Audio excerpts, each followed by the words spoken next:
Semangat pagi generasi harapan bangsa. Di video kali ini kita akan membahas tentang mata kuliah retorika pada materi peran retorika dalam kehidupan. Nah, sebelum kita membahas lebih mendalam tentang materi ini, sebaiknya kita mengetahui terlebih dahulu apa sih itu retorika. Retorika berasal dari bahasa Latin atau Yunani kuno, yaitu retorika yang berarti seni berbicara. Peran retorika dalam kehidupan.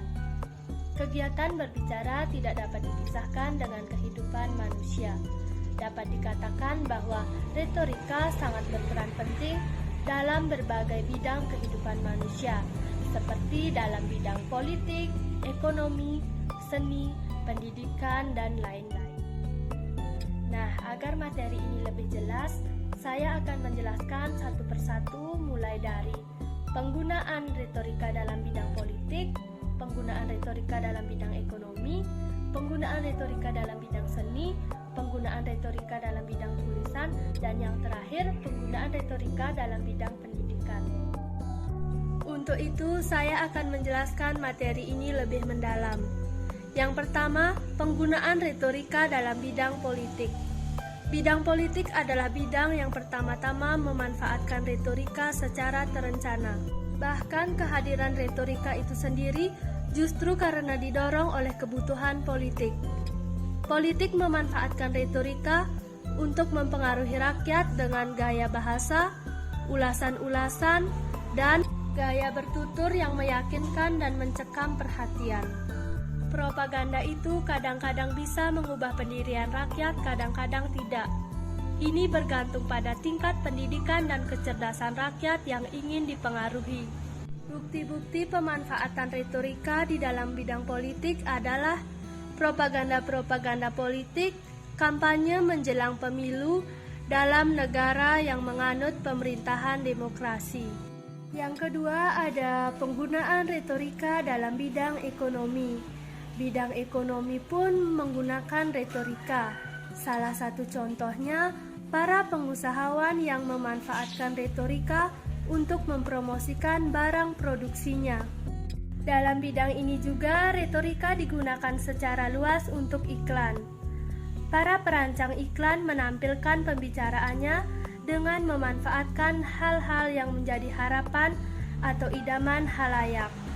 Selain itu, para perancang iklan juga menggunakan bahasa yang retoris untuk berusaha mengeksploitasi kebutuhan halayak. Yang ketiga yaitu penggunaan retorika dalam bidang seni. Dunia seni juga merupakan bidang kehidupan yang tidak lepas dari retorika. Apalagi seni itu dimaksudkan untuk mendidik. Banyak hasil karya seni yang mengandung pendidikan. Salah satunya yaitu wayang. Di dalam pewayangan ada dalang yang memanfaatkan retorika untuk mempengaruhi penontonnya.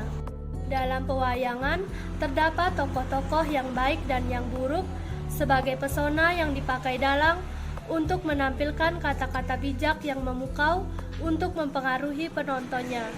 Pemanfaatan retorika tidak hanya pada seni klasik saja, namun pada seni modern retorika juga dimanfaatkan, seperti dalam bidang teater, drama, ataupun film. Yang keempat yaitu penggunaan retorika dalam bidang tulisan.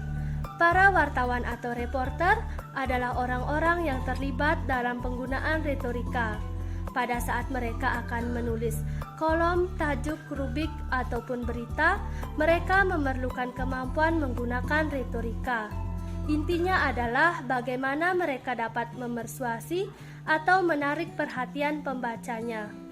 Selain itu, retorika juga digunakan dalam menulis makalah ataupun artikel.